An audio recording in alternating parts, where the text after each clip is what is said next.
Comic Army. Hope everyone's doing well. Thank you for joining me on this new comic book day. I don't know why, but I still get nervous going live. I go live on other people's channels frequently. I don't get nervous, but for whatever reason, I guess I just get nervous going on my own channel.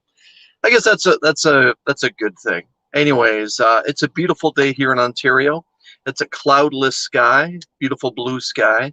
It's 22 degrees Celsius, and for those of you who are joining me in the United States, that means it's about 73 degrees Fahrenheit in your corner of the world. Yeah, I picked up a lot more books than I thought I was going to this week. I'll be honest, I actually left some interesting titles on the shelf just because in the end, this thing wasn't happy with me with the amount of money that I spent, and I had to eventually cut it off at a certain point. But with that said, I did pick up a fair amount of books, books whose stories I'm enjoying and arcs that I'm really into, and I'll be getting into that shortly. I just want to give basically a quiet shout out to my friend Jason, better known as Slotted Up 503. Jason has decided to take a break from YouTube, from the community, from what I'm understanding, just to focus on his family. Jason was the very first person that I can remember that gave a shout out about my channel on his own. And let me tell you, back when that happened, that really blew my mind because I wasn't sure how the comic book community would receive me, and more importantly, I didn't understand quite how it worked. I was in the thought process that all of us were kind of struggling against each other for viewership and for subscriptions, and it's through Jason that I learned how incorrect I actually was. It's actually a community of friendship, a community of building each other up. No matter what books that we read that are different from other people's books that they read, we welcome everyone's opinion and we're interested in what they're actually reading. We want to see everyone get keys that mean something to them. And it's Jason's channel that, like I said, really opened my eyes to how this wonderful community actually works. And it's through Jason that I'd like to think that a lot more channels were introduced to me. You know, he was a part of I shouldn't say was, he is a part of the Usual Suspects with Jimmy Don Kerr and Gary B. And it's through those channels that eventually I became friends with Mark from Legion of Comics, whose channel I'm on every Sunday. And it's through Mark that I met Ryan, better known as the new guy who has the Cosmic Campfire channel, who also joins us every Sunday night. And these are now people that I can call my friends, and it's through those channels that I got to meet more and more people. And again, so I just want to say to Jason, take all the time you need, my man. You focus on what's most important in your life and in your world, and just know on behalf of myself and everyone else, you're in our minds, you're in our hearts. And again, I look forward to the day when I can shake your hand and say hello. With that being said, let's just see who's in the chat and has left some comments. I am doing this on my phone, by the way. Soul Twice has joined me. Fantastic artist. If you don't know anything about Soul Twice, please check out his social media and his channel. He does fantastic work. Soul Twice, my man, hope you're doing well. Speak of the Devil, Ryan has joined me from beautiful Texas, where everything is just a little bit larger than everything else that's in the world. The Warren Show, Art joining me from Michigan. Hope you're doing well, my man. It's a beautiful day here in Ontario, so I'm hoping Michigan gets the same thing. James Willie, my fellow Canadian, out on that left coast. Hope everything is doing well. I'm presuming it's probably around 9:30 in your part of the world. Again, speak of the devil, here's Jimmy. Jimmy Don Kerr, who hosts a wonderful, wonderful channel, Small Town Collectibles, and does a wonderful thing called 10 Questions, where he spotlights individual YouTube channels and brings their creators, their hosts on, and pardon me, chats with them for a while. And it's called 10 Questions. I finally had the pleasure of being on that channel. And let me tell you, it's one of the highlights of my YouTube life so far. So, Jimmy, I hope that you're doing well down in Kentucky, sir. LCS, morning everyone. Hope you're doing well. Jimmy has said, Jason is the man. I've not made a better friend than Slot. Love that guy. I can't really expand on that, Jimmy. That's just a wonderful thing you said, and I think everyone would agree with you. Soul Twice is added. Jason is someone who I look up to, respect, and happy to call a friend. Yes. Again, truer words have never been spoken. And wow, Biggie's joined me. Thank you very much, my man. It's nice to see that you're checking out the smaller channels on YouTube. It's wonderful to have you. Okay, everybody, as you all know, this is New Comic Book Day, and I went ahead and I picked up a fair size stack. I just dropped about $70 Canadian, which is probably around 55 US.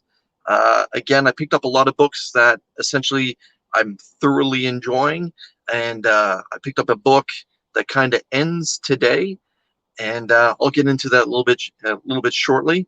But let's just check out my haul. This is said haul. Normally, I start off with independents, then I go into the bigger publishers, and then I go into the final two books are the books that myself and Mark from Legion of Comics picked this past Sunday on Two Cool Guys to Our Picks, as two books that we feel that you should pick up for whatever reasons, whether it's a hot cover, a #1, or a fascinating story arc that we're thoroughly enjoying. Could be for many different reasons, and when I get to those two books, I'll tell you why. But let's just start.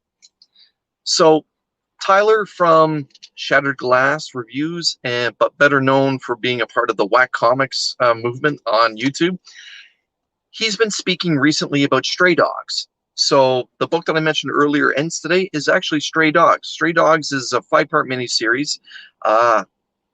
I decided after hearing him speak about it that I was going to pick up the back issues. And so when I arrived at my LCS today, I picked up a variant cover that was released. And then I asked the LCS owner, well, do you have back copies of Stray Dogs? His words were these: yesterday, someone came in and bought every single issue. Every one. Whether they were doubles, triples, whatever, he bought them all out. So I'm presuming, with that being said, there's now some spec going on with Stray Dogs. Anyways, I picked up Stray Dogs, the horror poster homage to Friday the 13th, one of my favorite horror movies of all time.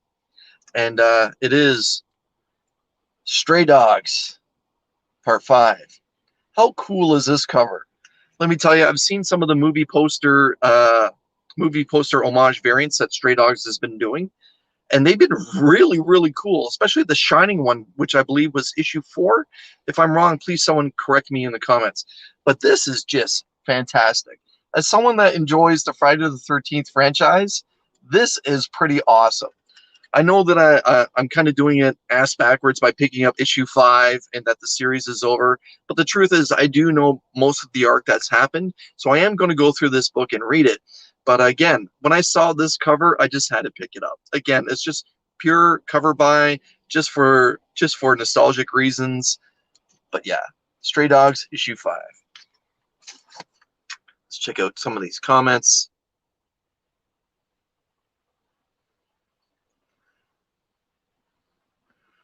Art is adding that slotted up is awesome. Yes. Biggie's giving a quiet shout out there. That's pretty cool. And Jimmy just being the nice guy that he is. Thank you very much. Ass backwards is doggy style. All right, Soul Twice. Let's keep the PG. On to DC. A series that I've been reading for a while is Wonder Woman. And this week, Wonder Woman 774 has come out. It does have a backup story featuring the adventures of young Diana. But this is When Gods Die. An interesting cover, kind of like an Egyptian kind of feel to it.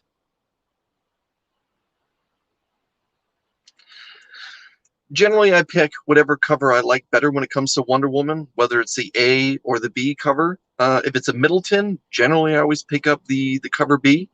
But just for this this particular issue, I just kind of liked the Egyptian feel to it, and picked up issue 774. Wonder Woman has actually been quietly a very good read. If you haven't read it, give it an opportunity. If not, well, that's okay too. I picked up issue 1 of the 6-part limited series by Josh Williamson, Infinite Frontier. I went with just the normal A cover. I actually don't know if there's a B cover. I did take a look through the books that were behind this one to see if there was a B cover, to take an opportunity to see which one I would pick up. But it was just this one, so I picked it up. It does have Darkseid is on the cover, and some alternate universe Justice League superheroes. So yeah, I'll give it a go. Hopefully it's as good as what issue 0 was. I'll be honest, I did enjoy it. Some people didn't, but that's why there's chocolate and vanilla. But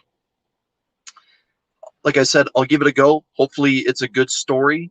I'll probably give issue 2 an opportunity as well. And if that's not good, well then I'm sure Mark and Ryan from the Cosmic Campfire will fill me in on the rest of the way as it goes, as I'm sure that they pick these books up as well. And yeah, with DC continuing on, and I'll make reference to the whole DC thing that I picked up today, is issue 63 of Justice League.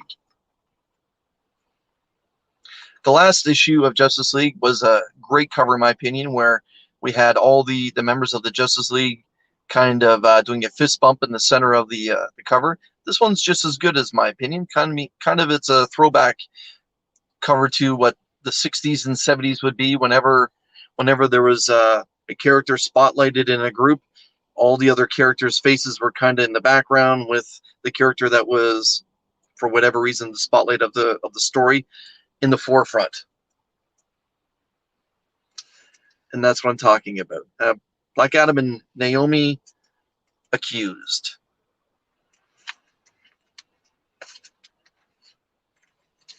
Let's just give a quick little shout out to the chat. Missing Link, Station, hope you're doing well. But yeah, to continue on, I finally got my opportunity to pick up this book. 9 times out of 10, this book is actually sold out by the time I arrive at my LCS on Wednesdays, only because it comes out on Tuesdays, and that's Batman Superman. And this is issue 19, with an interesting cover of Superman and Batman in the old American Wild West. Give this cover some props.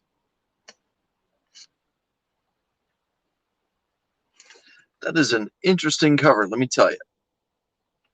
Because we have Superman and Batman on horseback. I don't know why Superman would be on horseback, as he can do something a little different from everyone else on the planet, and that's, as we know, fly. But anyways, that's a fun cover. Continuing with DC, this particular cover is one of my favorite artists at the moment, and that is Lee Bermejo. This is Detective Comics 1038, the B cover, which Lee Bermejo has been doing for quite a while now. Again, this one's just as good as almost everything else that he's done. Here we have Batman on his hands and knees, in which I believe is in front of the mayor.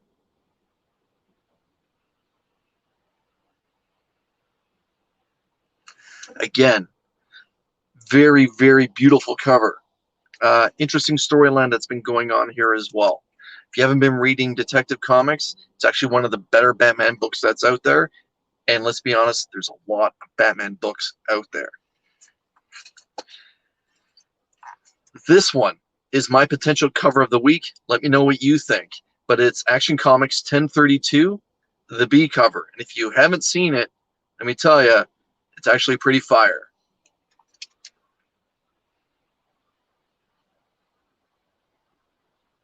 Here we have kind of a classic looking Superman with the classic S from the 50s, 60s, and 70s before they started playing with the logo a little bit. It is black and white, other than, his suit being somewhat colored in. Again, this is my potential cover of the week. It's pretty fire, let me tell you. pretty happy to have this one in my collection now. When I went to take a look at the Action comic books that they had there, I was going to pick it up, as I'm thoroughly enjoying what Johnson is doing with Superman and his son. It had the normal A cover, so when I flicked through a couple different A covers, I found the B cover, and that one quickly was put into my purchase pile. But yeah, the B cover for Action Comics, 1032.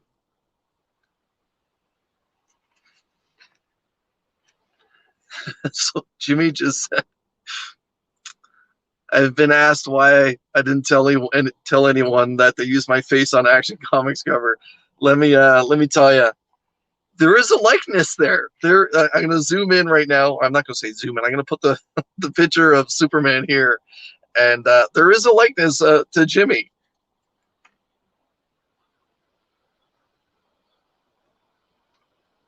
If you ever see Jimmy sitting in front of his big Kentucky logos that he has, and you see Jimmy wearing his glasses, let me tell you, yeah, now that he said this, there is a likeness there. That's pretty good.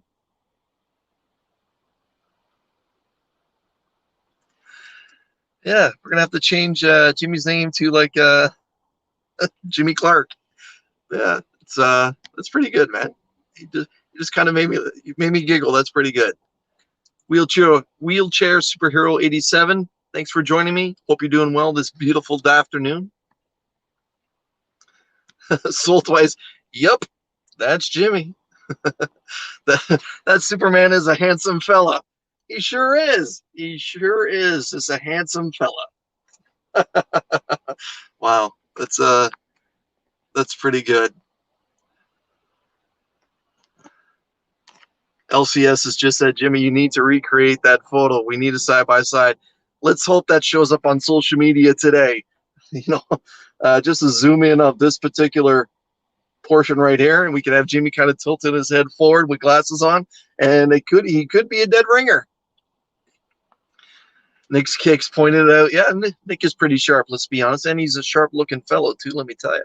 Anyways, yeah, that's pretty fun. That's pretty fun. Moving on, and continuing with DC, it's issue 3 of Robin. For those that haven't been reading this storyline, issue 1 was the death of Robin. Issue 2, Robin came back. Why? Because he's on an island known as the Lazarus Pit. And if you die where the Lazarus Pit is, guess what? You get to come back to life. Either way, this has actually been a pretty fun storyline so far, featuring Damian Wayne. And yeah, I'm going to give this issue a go. I'm going to read through it.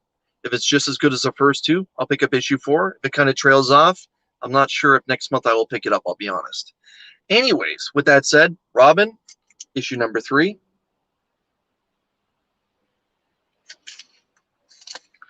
Moving on to Marvel. Now, as everyone just saw, I had 1, 2, 3, 4, 5, 6, 7 DC books. 7. And I actually left Superman up on the shelf and another DC book. 7. 7 DC books. There's 1 Marvel in my hand. That's it. Just 1. Let me be honest. Marvel is my preferred publisher. The stories from Marvel lately have not been that good outside of the What If Spider-Man Spider's Shadow. And let me be honest, the artwork that's actually in Spider's Shadow is not that good. I kind of wish now that Chip Zdarsky had full control of that particular limited series, and that Chip was doing the interiors as well. For those that know, Chip is actually a fantastic writer, but he's also a fantastic artist as well. Anyways, with that being said, the 1 Marvel book that I did pick up this week, you can probably guess. It's the franchise himself. It's issue 69 of The Amazing Spider-Man, continuing the Chameleon Conspiracy.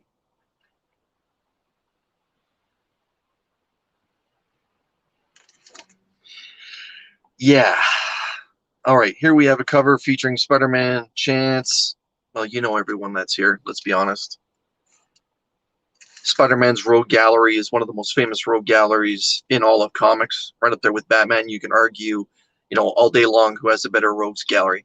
But with that said, again, not a big fan of Nick Spencer's writing. However, the Chameleon Conspiracy for the first two parts actually has been okay. I'm not going to say it was great. I'm just saying it's okay. I'm kind of enjoying the whole Jessica Parker tie-in as Peter's long-lost sister. We'll see how that plays out. But as we know, this September, we can say goodbye to Nick Spencer. And in comes our brand new writer. And again, I'm looking forward to it. But again, I'll be picking it up just because why? It's the Amazing Spider-Man. And it's hard to leave Spider-Man on the shelf, I'll be honest, when he's your favorite character of all. So again, issue 69 of the franchise. Just take a quick moment to say hello to the Comic Burrito. Hope you're doing well. And Warren agrees, yes, the franchise. Let's be honest, there's two franchise characters in all of comic books. On the Marvel side, it's Spider-Man. On the DC side, it is the Bat.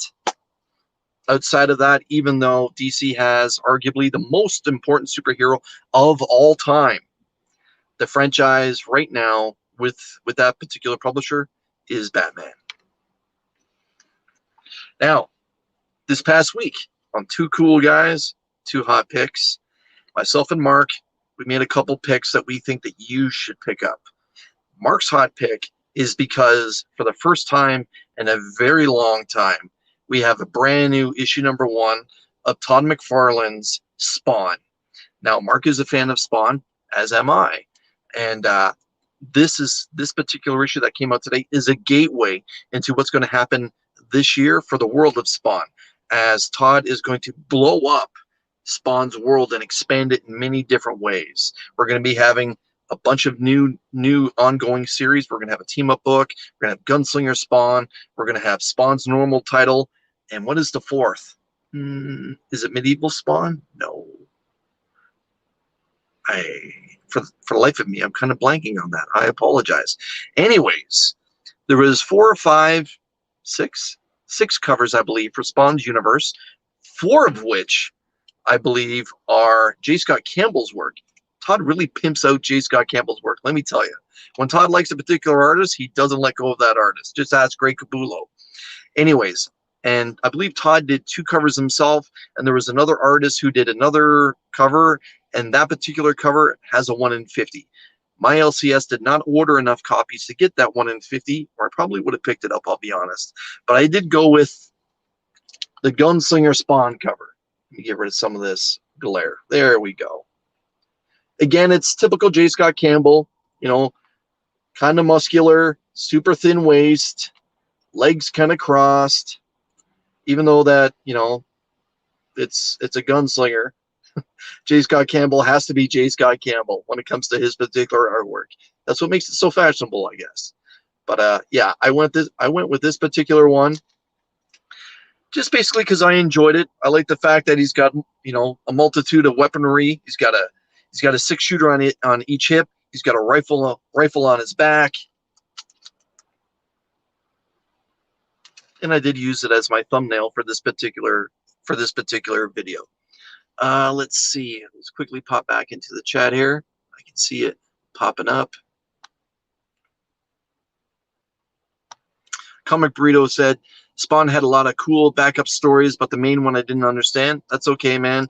Todd is a little confusing at times when it comes to his story arcs, especially with that whole God versus Satan thing, but somehow there was someone higher than both of them. Yeah, but that's going back quite a few years, let's be honest.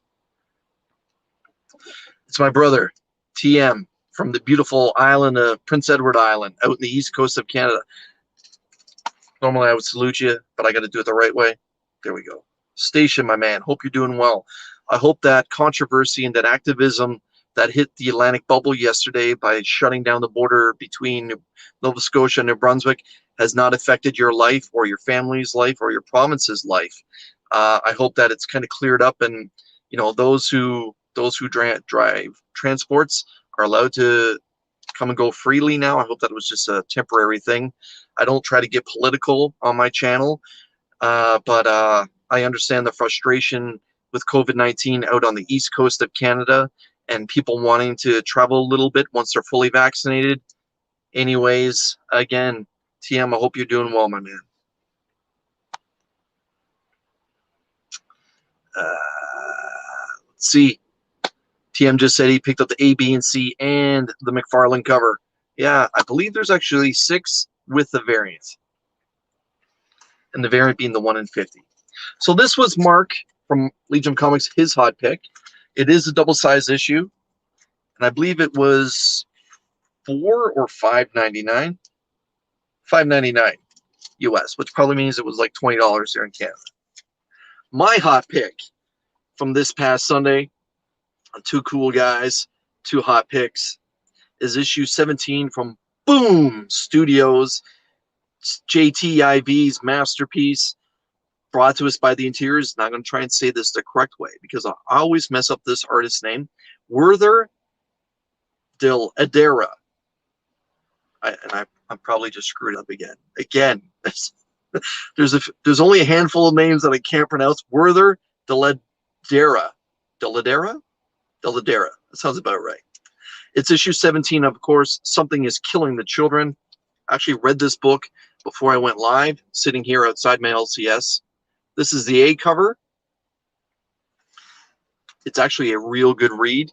I'm not going to spoil it. I'm just going to say it's basically the first day of Erica inside the House of Slaughter, and she starts to feel the political pull within the House of Slaughter upon her arrival immediately. That's all I'm going to say.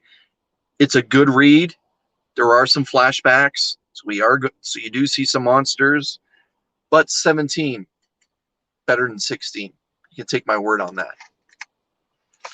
Now, I did pick up what I originally thought the Virgin variant was going to be a shorter print variant, but it's not.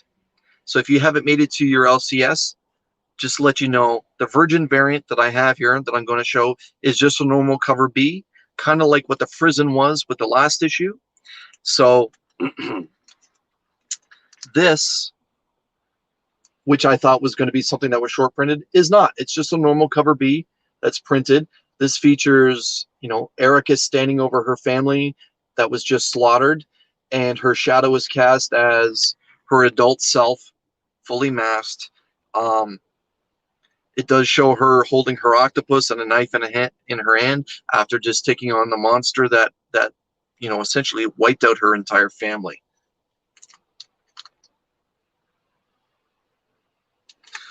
So yeah, this to me has a little bit of a Scotty Young feel to it, an Arthur Adams feel to it. I'm not sure who the artist is. I'm not. The signature is here, but I'm not familiar with that particular signature. But again, I think this is a better cover than the cover A, just because it's a little different.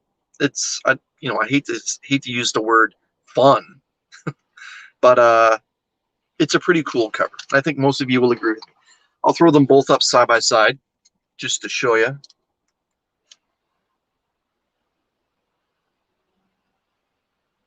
Sorry about my big fingers in the way. Yeah, I kind of think this one is better than this one, but I picked up both just because I'm a sucker for Something is Killing the Children, and by checking out some of my older videos, you can see how much of a sucker I really am when it comes to Something is Killing the Children. Anyways, I'll give a quick recap after I say hello. Comic Burrito, it's King Spawn. My God, how did I blank out on King Spawn? I've actually seen the ads for it too. Thank you very much for pointing that out to me. Yes, the other Spawn title that's coming, Spawn, another issue #1 of Spawn, is indeed King Spawn. Thank you, my man, for pointing that out to me. And it just came to me now. Yes, LCS, thank you for joining me. I appreciate your time. And Trevor McLean. Is that the glow-in-the-dark cover? Yes, it is. This is a glow-in-the-dark cover. Thanks for pointing that out. It did slip my mind. I have yet to see what actually glows. I'm presuming it's probably either the teeth in the mask or young Erica herself. Wheelchair Superhero 87 says, love DC, Marvel is okay. Let me tell you, over my lifetime of reading comic books, it's they kind of switch back and forth. It kind of goes like seasons. DC is better for a while, the Marvel ups their game. Then DC is better for a while, the Marvel ups their game.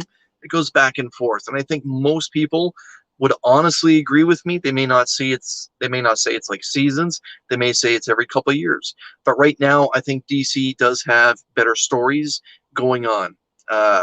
Batman the Detective comes to mind. Action Comics comes to mind.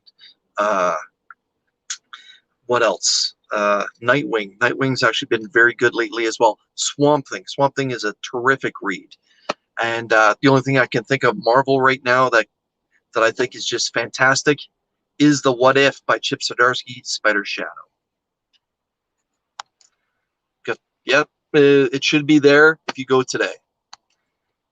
But Jimmy, thank you for joining me, my man. I'm just going to do a quick recap.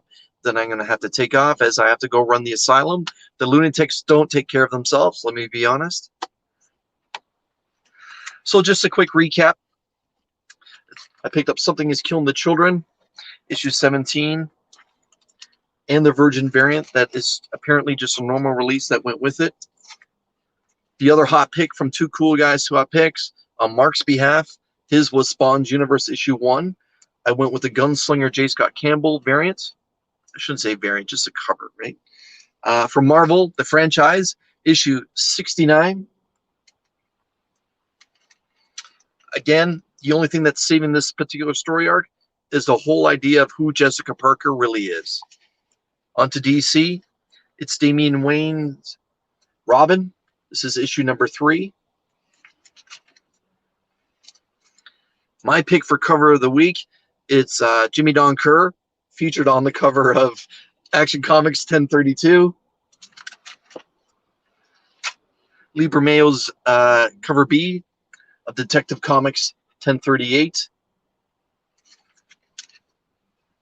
Issue 19 of Batman Superman, the old American West, where we have Superman and Batman on horseback. Issue 63 of Justice League. And just to let you know, there's a backup story featuring Justice League Dark, which has been fantastic. Justice League. Issue 1 in a 6-part miniseries, Infinite Frontier. Issue 774. It's a good year, 74.